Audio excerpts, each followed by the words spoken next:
Everyone, welcome back to my channel. मैं अपूर्वा और आज के वीडियो में हम पढ़ने वाले हैं परसेंटेज कंपोजिशन। इसी टॉपिक का एक और नाम भी होता है जिसे हम बोलते हैं मास percent of an element in a compound.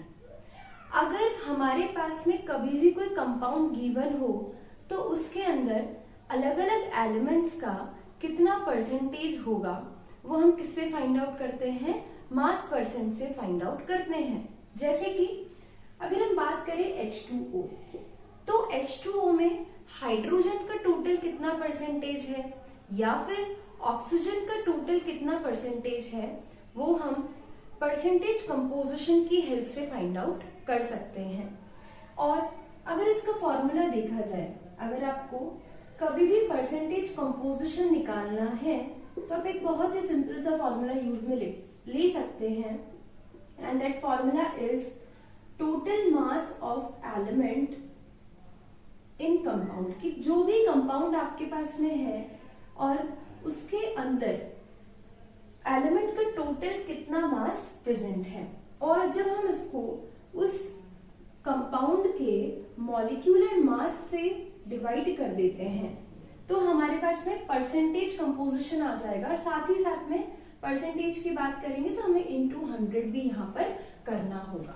ठीक है, तो जैसे मान लीजिए अभी हम जो H2O की बात कर रहे थे, सबसे पहले हम ये देखेंगे कि इसमें कौन कौन से एलिमेंट्स प्रेजेंट हैं। तो यहाँ पर दो एलिमेंट्स हैं, एक तो है प्रेजेंट यहाँ पर हाइड्रोजन और एक और एलिमेंट कौन सा प्रेजेंट है? ऑक्सीजन प्रेजेंट है। अब हाइड्रोजन 2 है तो आप कैसे लिख सकते हैं? 2 अपॉन H2O का टोटल मास चेक किया जाए तो 2 into 1 plus 16 and that is equals to 18। H2O का जो मॉलिक्यूलर मास है वो किसके इक्वल है? 18 के इक्वल है। तो हम यहाँ क्या लिख सकते हैं? 2 अपॉन 18 into 100। तो यहाँ पर जो परसेंटेज बनेगा वो कितना बनेगा? 100/9%। राइट। अब ऑक्सीजन की बात करी जाए तो क्योंकि यहाँ पर ऑक्सीजन का एक एटम है तो मास कितना लेंगे? 16 अपॉन में हम लेके चलेंगे 18 इंटू कर देंगे 100। तो जब हम इसे और सिंप्लीफाई करेंगे so it is going to become 800/9%। तो ये यहाँ पर हमने एक बहुत सिंपल सा एग्जाम्पल लिया और उसमें जो जो भी एलिमेंट्स प्रेजेंट हैं उनका परसेंटेज कंपोजिशन फाइंड आउट करने का ट्राई किया। Let's solve one more example. मान लीजिए आपको ग्लूकोज दिया जाता है, तो ग्लूकोज जिसका कि फॉर्मूला होता है C6H12O6। तो इस फॉर्मूला के अंदर आपको कितने टाइप ऑफ एलिमेंट नजर आ रहे हैं? 3, कार्बन, हाइड्रोजन एंड ऑक्सीजन। तो उन तीनों एलिमेंट्स को हम सबसे पहले लिखेंगे यहाँ पर। अब अगर कार्बन की बात करी जाए तो कार्बन यहाँ पर 6 नंबर में प्रेजेंट है और हम इसको जब 12 से मल्टीप्लाई करेंगे so it is going to become 12 into 6। अब बात आती है मॉलिक्यूलर मास की। तो देखिए मॉलिक्यूलर मास कैसे कैलकुलेट करना होगा? 12 into 6 is 72 प्लस हाइड्रोजन के लिए एक हाइड्रोजन का मास 1 होता है तो 12 का कितना होगा? 12 प्लस एक ऑक्सीजन का मास 16 होता है तो 6 का कितना हो जाएगा? 96। When you will calculate it, then the answer will be 180। तो हमें यहाँ अपॉन में क्या वैल्यू पुट करनी पड़ेगी? 180 पुट करनी पड़ेगी इंटू क्या कर देंगे? 100 कर देंगे। जब हाइड्रोजन की बात करेंगे, एक हाइड्रोजन का मास 1 होता है, एटम का मास, तो यहाँ पर 12 होगा तो टोटल 12 मास होगा, अपॉन में आएगा 180 इंटू आ जाएगा 100। अब बात करी जाए ऑक्सीजन की, तो ऑक्सीजन के लिए भी ये वैल्यू फाइंड आउट करना बहुत ही आसान है। और कैसे? क्योंकि ऑक्सीजन का मास होगा 16 इंटू 6 अपॉन में आ जाएगा 180 इंटू 100। तो ये कुछ हमने एग्जाम्पल्स करे जिसकी हेल्प से आप ये समझ सकते हैं कि परसेंटेज कंपोजिशन किसी भी गिवन कंपाउंड में कैसे फाइंड आउट किया जाता है। Now students, let's try to solve a question based on percentage composition। जैसा कि यहाँ पर एक क्वेश्चन गिवन है जिसमें लिखा है कि insulin contains 3.2% sulphur, find minimum molar mass of insulin. आपको यहाँ पर इंसुलिन का minimum molar mass find out करना है। इंपॉर्टेंट बात यहाँ पर ये है कि मिनिमम मोलर मास में आपको इंसुलिन के केमिकल फॉर्मूला की कोई भी जरूरत नहीं पड़ेगी, क्योंकि chemical formula exact molecular mass निकालने के लिए काम आएगा। बट जब क्वेश्चन में ही हमसे मिनिमम पूछ ले, then we will not need the exact chemical formula, right. अब यहाँ पर अगर हम सल्फर की बात करते हैं तो सल्फर 3.2% प्रेजेंट है, तो हमने वो लिख दिया।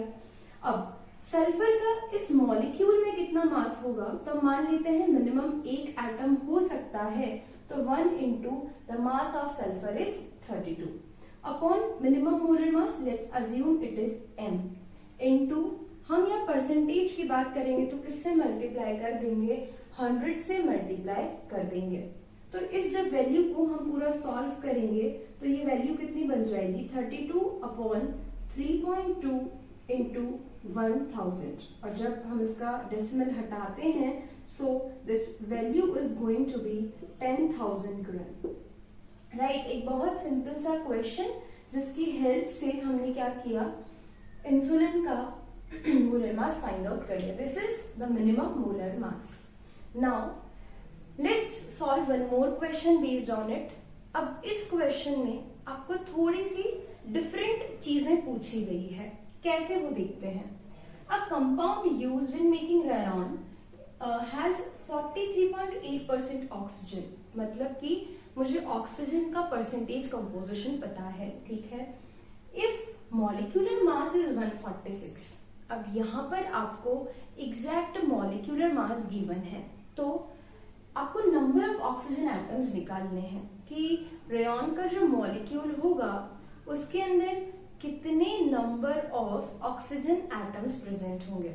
अगेन एक बहुत इजी सा क्वेश्चन होगा ये भी। 43.8% आपको गिवन है। अब number of oxygen atoms I am assuming it to be n, कि n number of oxygen atoms हो सकते हैं। हमें मास ऑलरेडी पता है कि ऑक्सीजन का मास कितना होता है, 16 होता है। जब इस वैल्यू को मैं एग्जैक्ट मॉलिक्यूलर मास से डिवाइड करूंगी which is given in the question as 146, और हमें इसको टोटल 100 से मल्टीप्लाई करना है, क्योंकि हम किसकी बात कर रहे हैं, परसेंटेज कंपोजिशन की बात कर रहे हैं। तो n की वैल्यू फाइंड आउट करने के लिए क्या कर सकते हैं, 43.8 को हम सबसे पहले 146 से डिवाइड करेंगे और अपॉन में कितना आ जाएगा, 16 into 100। When you will solve it you will get the value of n. So basically percentage composition से आपको इस टाइप के कुछ न्यूमेरिकल्स पूछे जा सकते हैं। Now students, let's discuss 3 important terms before starting our new concept. These 3 terms are empirical formula, molecular formula and structural formula. अगर हम बात करें कि किसी भी मॉलिक्यूल का एम्पिरिकल फॉर्मूला क्या होता है, तो जैसे अगर देखा जाए ग्लूकोज, तो ग्लूकोज का फॉर्मूला C6H12O6 होता है।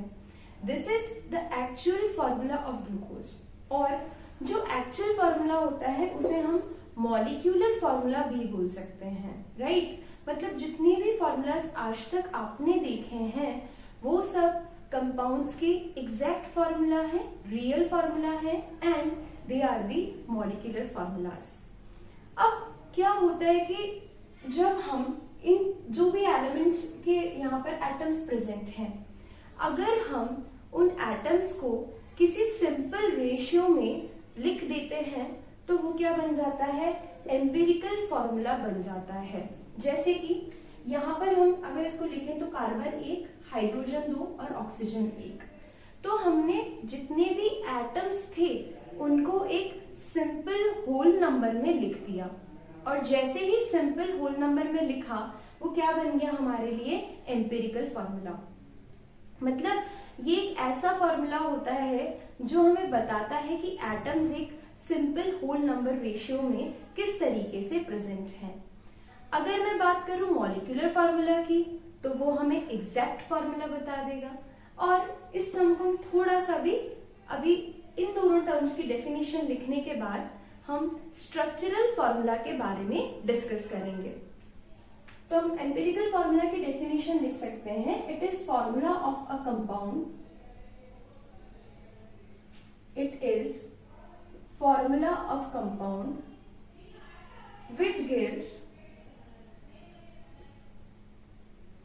which gives simple whole number ratio, which gives simple whole number ratio of atoms। अगर यहाँ हम बात करते हैं, जैसे ग्लूकोज की बात करी तो ग्लूकोज का एम्पिरिकल फॉर्मूला CH2O होता है। इसी तरीके से जो हाइड्रोजन पर ऑक्साइड होता है उसका एम्पिरिकल फॉर्मूला हम क्या लिख सकते हैं, HO लिख सकते हैं, बिकॉज उसका रियल फॉर्मूला H2O2 होता है। अब जब हम किसी भी मॉलिक्यूल का रियल फॉर्मूला लिख देते हैं तो वो कौन सा फॉर्मूला बन जाएगा, मॉलिक्यूलर फॉर्मूला। तो हम यहाँ लिख सकते हैं, it is the actual formula of a compound, it is actual formula of a compound. कि एक कंपाउंड का जो भी एक्चुअल फॉर्मूला होगा उसे हम क्या बोलेंगे, we can call it as molecular formula. जैसे कि C6H12O6, जैसे कि बात करें H2O2, इसी तरीके से और भी बहुत सारे एग्जाम्पल्स इसके हो सकते हैं। जो नेक्स्ट टर्म हमें पढ़नी है वो है यहाँ पर स्ट्रक्चरल फॉर्मूला, जिसको जनरली हम ऑर्गेनिक केमिस्ट्री में पढ़ते हैं, बट यहाँ पर इस टर्म को हम डिस्कस कर लेते हैं। हमें जब एटम्स का स्पेस में ओरिएंटेशन देखना होता है या फिर स्पेस में ओरिएंटेशन की जब हम बात करते हैं तो उस केस के अंदर हम किसकी बात करेंगे, स्ट्रक्चरल फॉर्मूला। कि अलग अलग एटम्स स्पेस में किस तरीके से अरेंज होंगे तो वो क्या दे देगा, हमें स्ट्रक्चरल फॉर्मूला दे देगा, राइट। तो हम यहाँ लिख सकते हैं, इट टेल्स अबाउट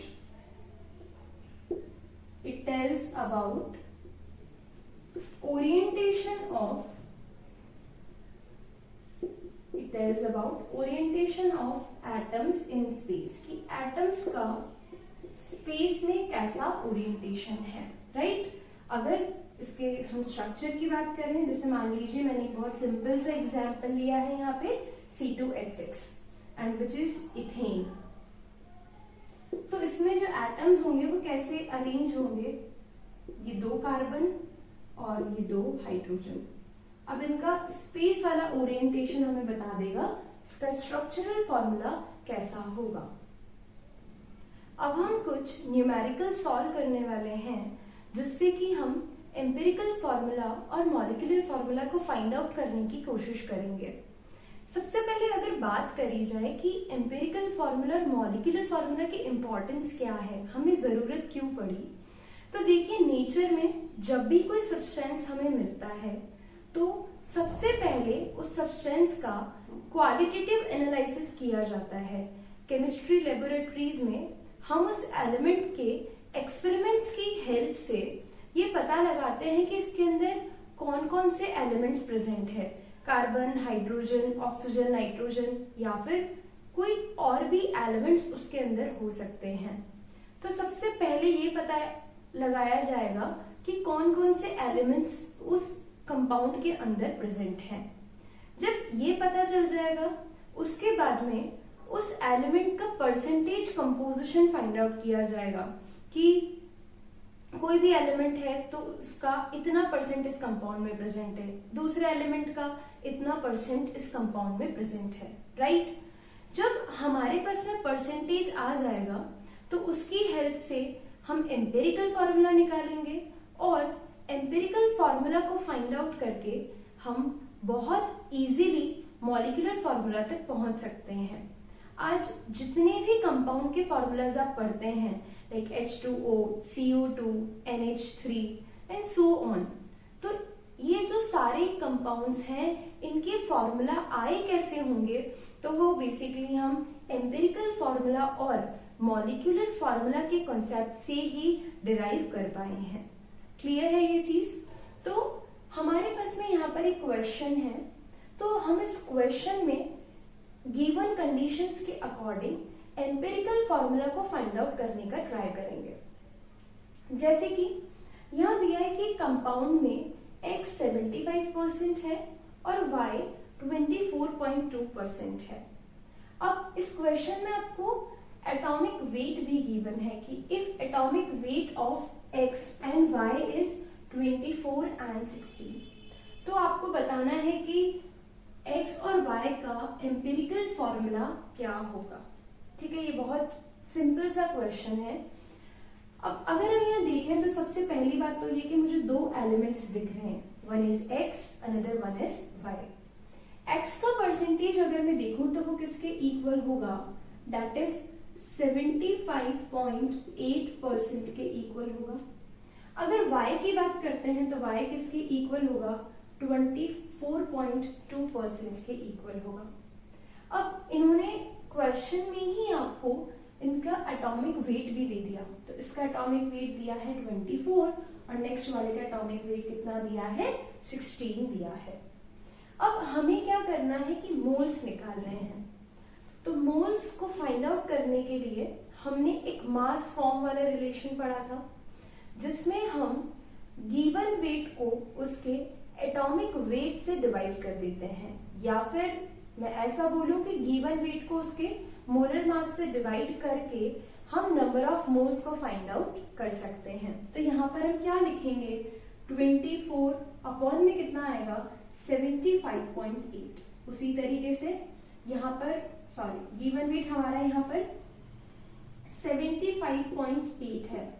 एक्चुअली जो भी परसेंटेज आपको गिवन होता है आप उसे ग्राम्स की फॉर्म में कन्वर्ट कर देते हैं, और ये भी किसमें कन्वर्ट हो जाएगा, ग्राम्स में।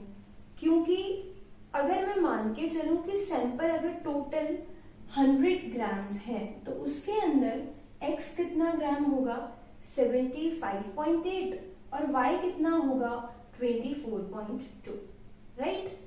अब मुझे अगर मोल्स निकालने हैं तो मुझे गिवन वेट को मोलर मास से डिवाइड करना पड़ेगा, सो 75.8 अपॉन 24। उसी तरीके से यहाँ पर हम 24.2 को किससे डिवाइड कर देंगे, 16 से डिवाइड कर देंगे। जब हम इन दोनों वैल्यूज को यहाँ डिवाइड करते हैं तो हमारे पास में जो वैल्यू है वो आती है 3.1 और 1.5। बट एम्पिरिकल फॉर्मूला में मैंने आपको बताया था कि एटम्स का रेशियो तो होता है बट वो होल नंबर रेशियो होता है, राइट। तो यहाँ पर होल नंबर रेशियो बनाने के लिए हम देखेंगे कि इन दोनों में से छोटा नंबर कौन सा है। तो जैसा कि आप देख सकते हैं कि 1.5 छोटा है, तो हम 3.1 को किससे डिवाइड करेंगे, 1.5 से डिवाइड करेंगे।